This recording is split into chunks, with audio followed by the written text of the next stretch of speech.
What is awesome? This is Aspectrum here. Welcome back to another episode of Room Number 9. Thank you guys for just being patient with me this week. I took a weekend off pretty much. I think I don't remember the last time I made a video. It was definitely sometime last week during the weekdays. Don't remember exactly when. I'm not sure if this was the last video I put up, if it was Room Number 9 or one of the other two series, but I feel like it would be best because in my own mind it's like, okay, best way to reset, just go to the one that we've been doing. Room Number 9 it is, and plus we're kind of close to finishing it. I mean, we still have a couple endings to go, yes, and yeah, I'm not sure how much further along we have left in Room Number 9, so I thought it'd be best because it could, the endings, it seems like getting to endings, we might have gotten the shortest ending is what I'm saying. So the first ending we got, it was like a neutral-ish ending. It kind of makes sense, I guess. I wouldn't say it's the true ending, but it does make sense. It's a neutral, but because it's neutral, most of the time when it comes to any game, visual novel in this case, neutral endings are the quickest ones to get to. Whether it's a bad or a good end, there's a bit more to it than, well, there's more layers is what I'm saying. This game is like onions is what I'm saying. Okay, but seriously, so yeah, I thought it'd be best to go here. But yeah, anyways, I took the weekend off pretty much, and a couple days off before that, even the weekend started.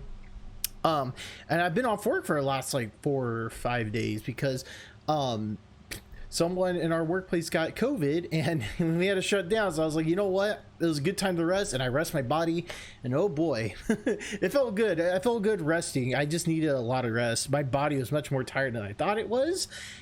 Like, I literally slept at least 9 to 10 hours a day like the last couple, especially the last couple of days. Before it was like I felt like I was still on a schedule, but now it's like I've been sleeping a little extra and I've been taking some time off, so it felt good. But I feel re-energized, and I'm ready to make some videos, and I'm ready to see, well, what atrocity is going to come next for the most part, but we'll see. But without further ado, let's go ahead and continue on some more Room Number 9.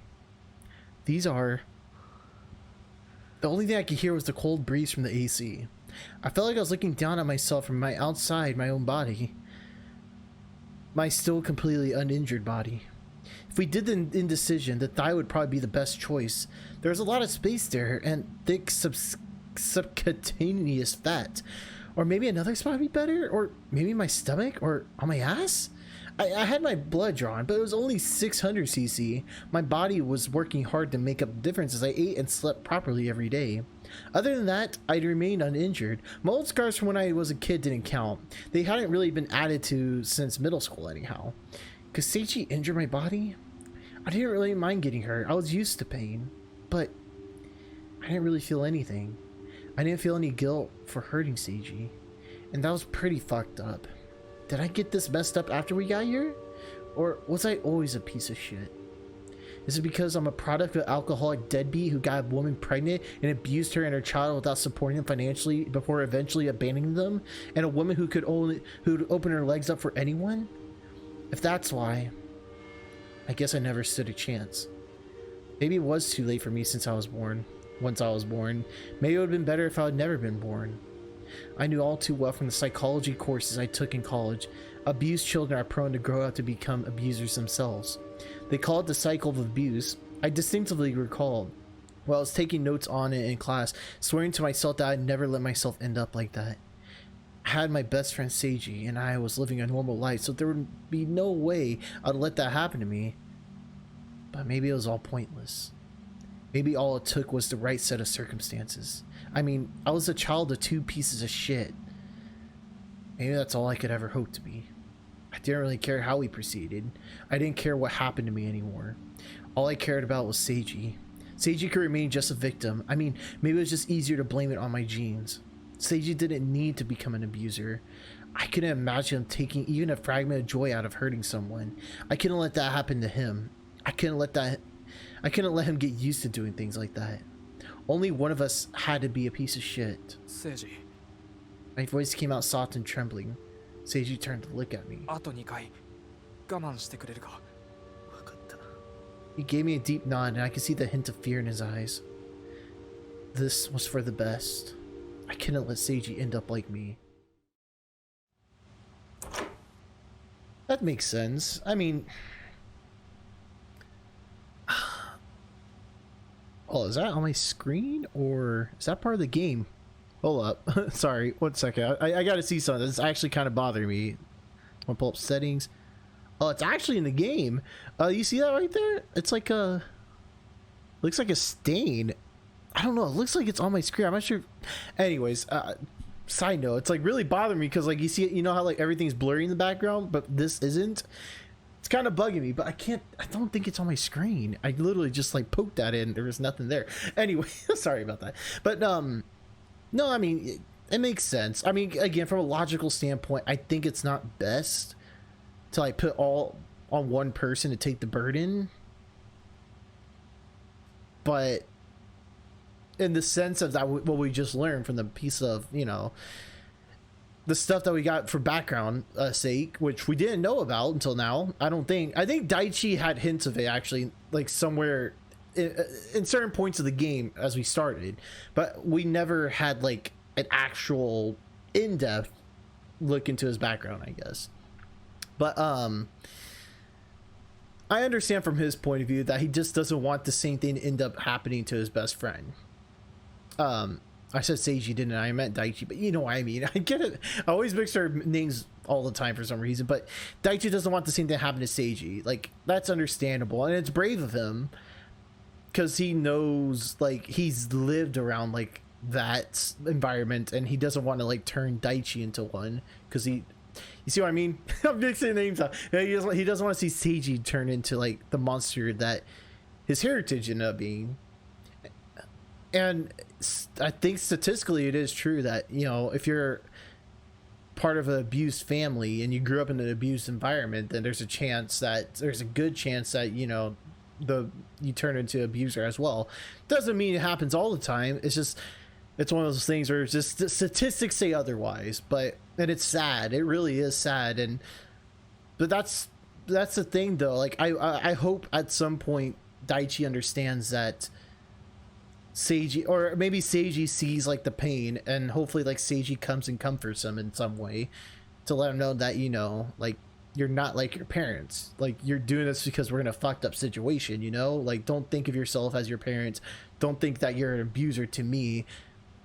And I think my guess is somewhere near the end of this ending that we're gonna get. I don't know which ending we're gonna get, but something in this ending that we're gonna get. Hopefully, if it ends up being a good ending, we're gonna get a scene of Seiji comforting Daichi, and in a way of like saying like, you did what you had to do for us to survive, and you know, it was thoughtful of you to like, you know, not have me do things that like I'll end up regretting for the rest of my life. Because that's what happened in neutral ending, is that we had Daichi choose for Seiji to, you know, to hurt Seiji, or yeah, to hurt Daichi. I'm sorry. We had Seiji. We made a choice for Seiji to do the incision and everything, and because of that, Seiji's been like in his own head. Like, as we can tell from that neutral ending we got, he never came to with the group of friends that they're with, or whatever. Like, Seiji was not going to join Daichi because he has that regret. And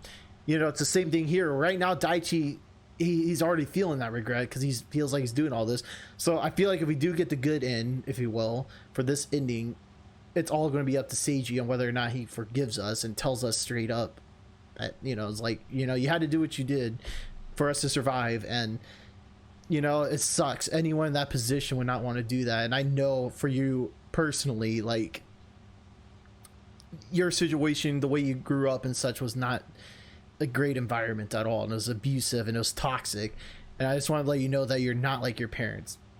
That's my prediction for this ending, if we get the good end. If it's a bad end, it's complete opposite. But I'm not sure. We'll see. We'll find out. Well, thank you for joining my TED Talk. I don't know. You guys know at this rate, I just talk a lot. I forgot to take time on this, but anyways, it sounded like the items had arrived.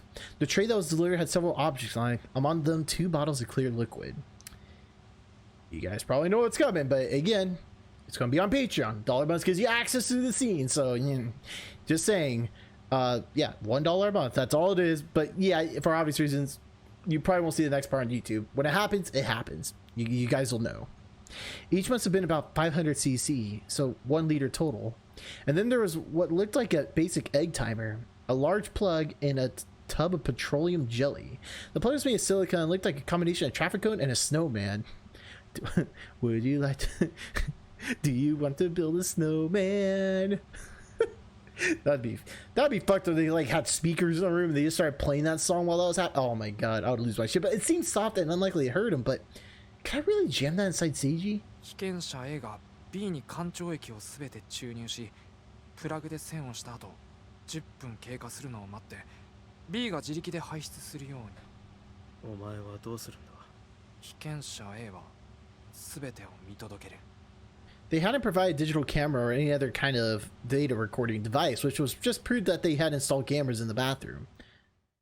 All right, well, you know what this means, guys. When the dots come along, that means we're not seeing the next part. So, YouTube, I'll see you guys in a second. Patreon, I'll see you guys maybe in a second, unless we've already done this before. If it's not the same scene, we'll find out. But and no matter what, I'll see you guys in a second. Well, hello, YouTube. So we actually didn't have anything exclusive to show on Patreon because it was kind of the same scene.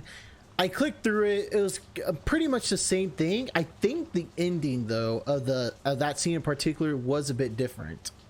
By the way, I don't know.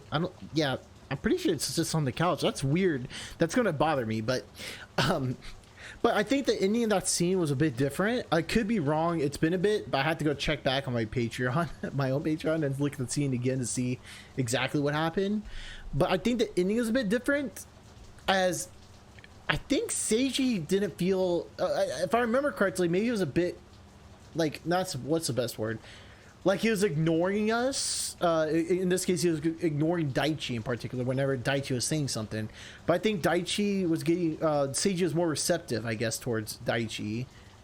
If that makes any sense. I think. I could be wrong, but I'm pretty sure the ending was a bit different in terms of tone, is what I'm saying. It's not something that was significantly different, but it was something that was just, you know, so small that it was just a slight change of tone. But it was the same scene as we saw before, where there's puddles of mud on the ground, if you know what I mean. Luckily, I turned off that setting, so I don't see that. It was just nothing but clear liquid. Because if it was mud, I would probably have been like, because that was hard to watch. But anyways, when I brought my hand to my chest, I found my heartbeat calming down so quickly that I didn't even quite believe it. The fact that I was hardly ruffled after that was pretty strange, but I did learn one thing from it. I learned that I really was an irredeemable piece of shit after all. It was crystal clear. I really was my parents' child. I was sure I'd be able to do that sort of thing with a smile on my face before long. I sat down on the bed and just spaced out for a while. My mind was completely blank, and I couldn't help but wondering if this was the state of mind people hope to achieve through meditation. I was completely empty. I couldn't even think. There was none of that, you know, sense of weight being lifted once you finish some important task. This was a much blander feeling. It was more like I was standing on the edge of a vast desert with nothing but sand as far as the eye could see. I still had to check our score. Feeling restless, I grabbed the tablet and turned it on. Messing with the device made me wish I could go back to the bar or something. Somewhere I could eat and drink whatever I wanted. As expected, we got in the points. We're at 92. Almost there. It occurred to me that Seiji was taking a long time. I flopped over on the bed and waited for him. Maybe going to sleep before he came was the right move, and I doubt he'd want to look me in the eye either. If I cared about his feelings, that had to be the right option. I started to feel like my thoughts weren't really my own anymore. Maybe I really had lost it. Maybe coming to this place had made me lose my mind. But the thought just made me feel even more lost. My mind wandered toward distant, absolutely meaningless thoughts. I couldn't help but looking at everything here and everything that had happened so far as utterly trivial and pointless. Well, what does it really matter anyway? I should just go to sleep. I turned out the lights and buried myself under the covers. I didn't really feel like sleeping, but I closed my eyes and tried anyway. All I could hear was the sound of my own heart pounding in my chest. It reminded me of when I was a kid, when I'd get beaten and kicked out of the house and hear my mom's moans. That happened a lot. Back then it was easier just to space out and not think about anything. It was the obvious thing to do. What's wrong with me? It's not like anyone hit me. I couldn't sleep. In almost no time at all, it got so hot under the covers that the soles of my feet felt like they were burning. There's no way I was going to be able to sleep. Seiji still wasn't back either. When I checked the time on my phone, I realized quite a lot of time had passed. It's been almost an hour. I listened close to sounds on the other side of the door. There are razors and bathrobes in there. What if he had cut his wrists or hung himself? that wouldn't be good. If that happened, would my soul come back? Would I be able to go back to normal? I hear the sound of the shower running. Seiji. I called out without knocking. He didn't respond. Maybe he really was dead. When I opened the door, I was hit by a blast of cold, damp air and the rushing of the sound of the shower.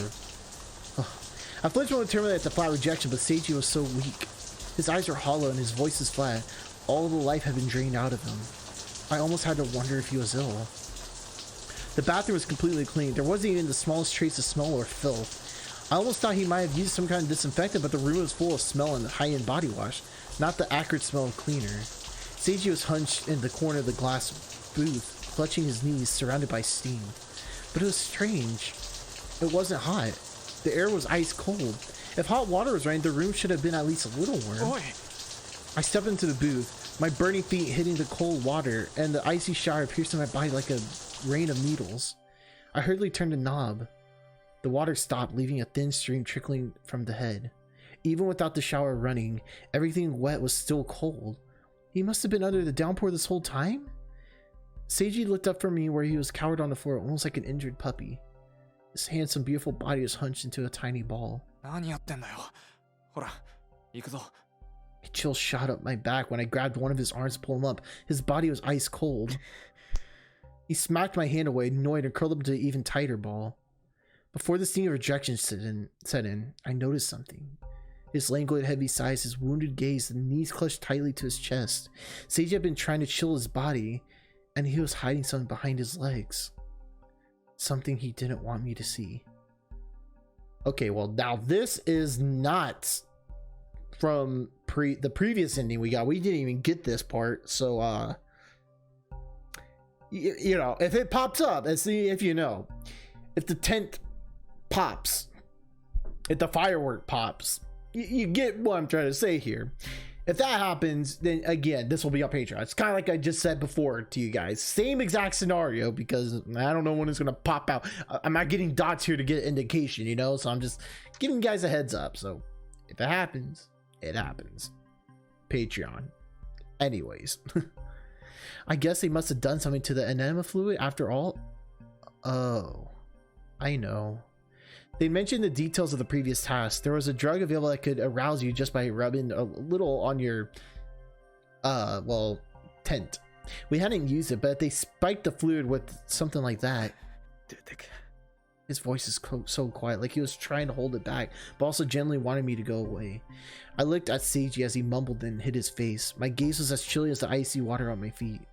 Having come to unconscious realization, I moved one of those feet. Hello, YouTube. It's good to see you guys again. We're back in the settings menu just because I don't want to put it on the main menu, just because, yeah, you know, we don't want to go on YouTube's bad side is what I'm saying. But anyways, that is going to be the end of this episode. And it looks like the start of the next episode is going to be up on Patreon again, as we literally have back-to-backs.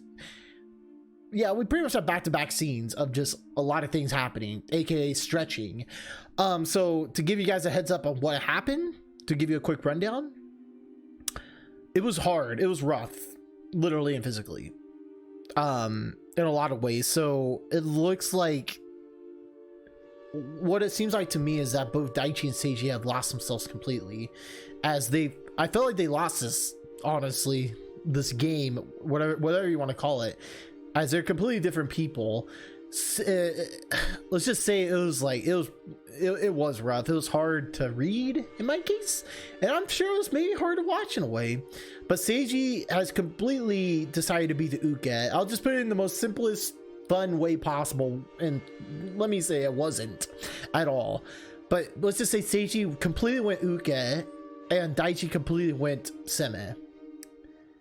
I mean completely. To the point where they were just like, it was almost like they were like animals, if you will, and they're going fully on desire and nothing else. Every other thing that they had, like, you know, conflictions and stuff, it went out the window, and they're going all on desire. That's exactly what happened. But they got the task done. There's that.